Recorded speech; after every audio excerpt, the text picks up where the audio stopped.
We begin our journey into Homer's Iliad, focusing on the pivotal events of Book 1. This opening sets the stage for the central conflict, the terrible quarrel between Achilles and Agamemnon. In the 10th year of the siege, the Greeks had been sacking neighboring towns for spoils. 2 beautiful captives were taken, Chryseis allotted to Agamemnon and Briseis given to Achilles.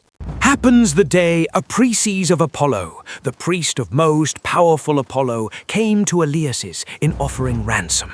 He comes bearing gifts and wearing Apollo's sacred symbols, pleading for his daughter's release. But Agamemnon refuses the ransom and dismisses the priest with extreme insolence. We sail at dawn. Enraged priest invoked vengeance from his patron god Apollo. You will pay for this sacrilege with your life!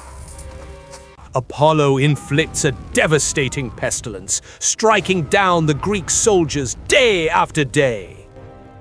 With the army dying, Achilles calls a council to discover the cause of this divine punishment.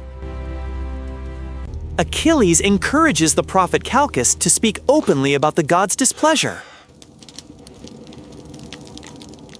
Director's notes.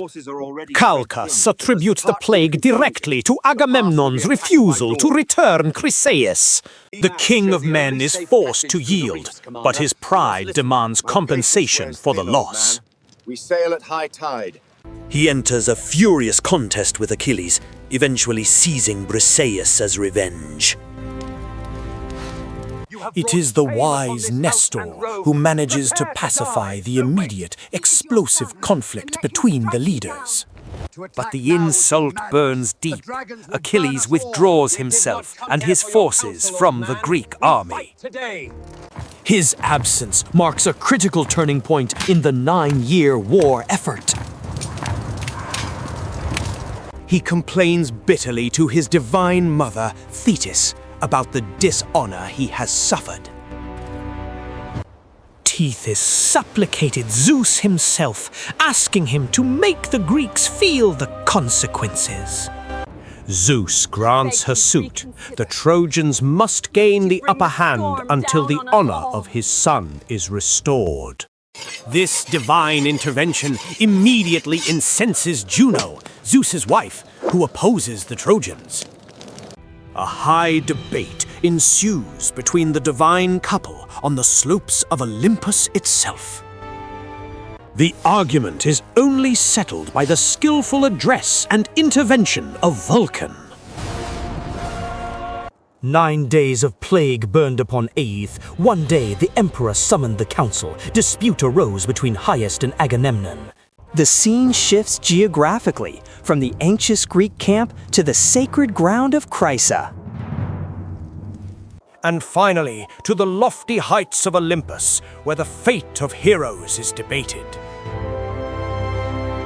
Homer himself invokes the epic with the wrath of Achilles. Achilles' wrath to Greece, the direful spring of woes unnumbered, heavenly goddess, sing. Wrath that hurled mighty chiefs untimely slain, their bodies left to dogs and vultures. This entire strife was decreed by the will of Jove, the sovereign doom. The Muse, declare the hour this terrible contagion spread. Chryses stood as a suppliant, using gifts and divine symbols to make his plea.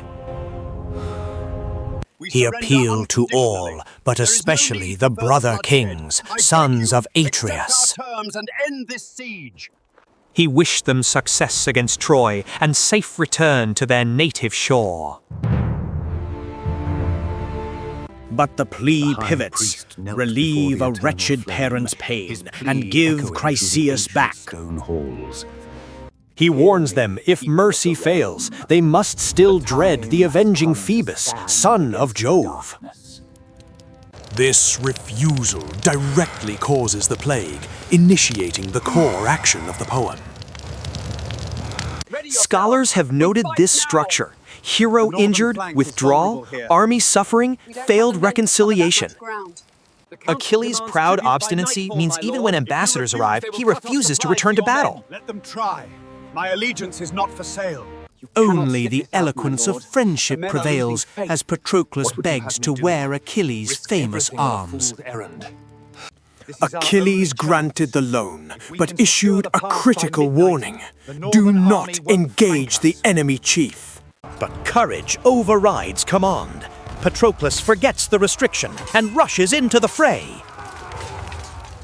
His corpse is returned, and Achilles' divine armor becomes the prize of the conqueror.